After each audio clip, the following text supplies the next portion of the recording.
How will the Internet of Vehicles change the future of traffic congestion in a city like London? Well, I've just spent a very happy week at Oxford and Cambridge talking to a couple of professors who are redefining our future. One in robotic vehicles and the other one in the electrification of heavy vehicles.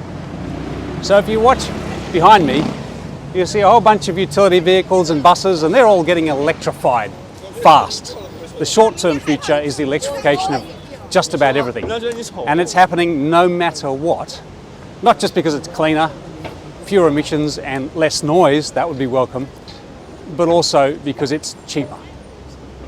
Now, David Cebon, the professor at Cambridge University, who was telling about the electrification of all heavy transport, emphasised that in municipal areas like London, there's actually much more efficiency to be had out of the electrification of these buses. It's not just the vehicle.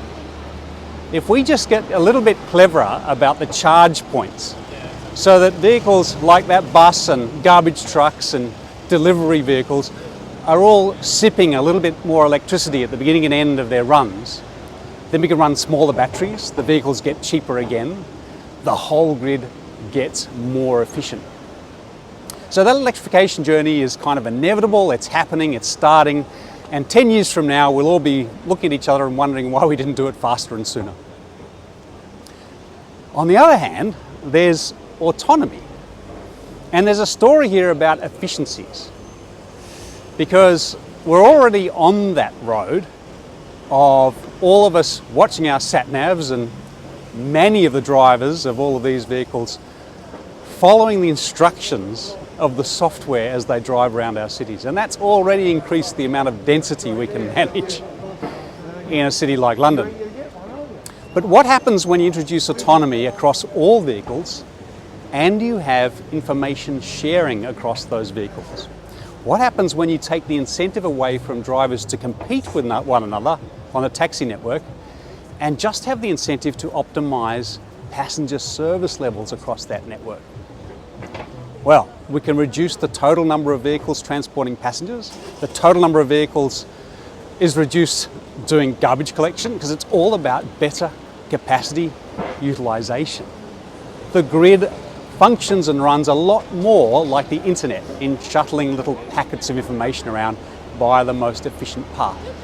So there's a huge story to be told there in thinking about systems in a city like London.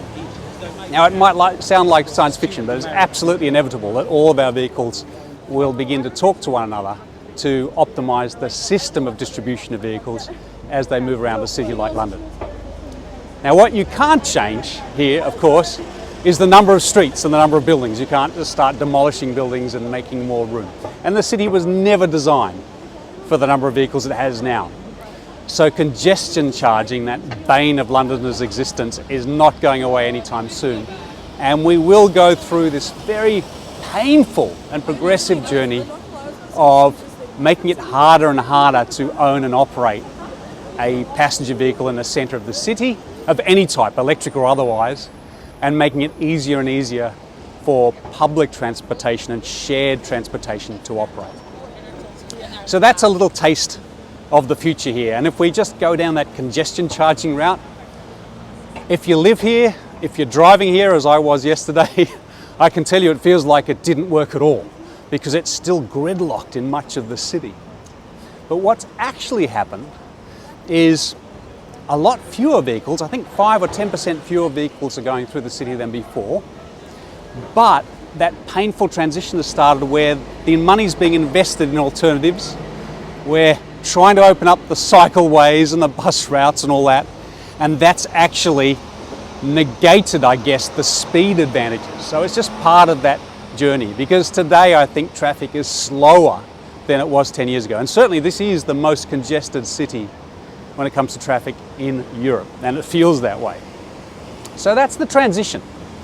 A lot more incentives and disincentives, if you like, to get vehicles out of the city, a lot more park and ride and the wonderful things they're doing up at Oxford, those sorts of things will just continue painfully as a process. And then what's left will self-optimize in terms of energy distribution and in terms of vehicle distribution, just through smarter interconnection, and let's call it a hive mind of artificial intelligence operating all the vehicles in the municipal area.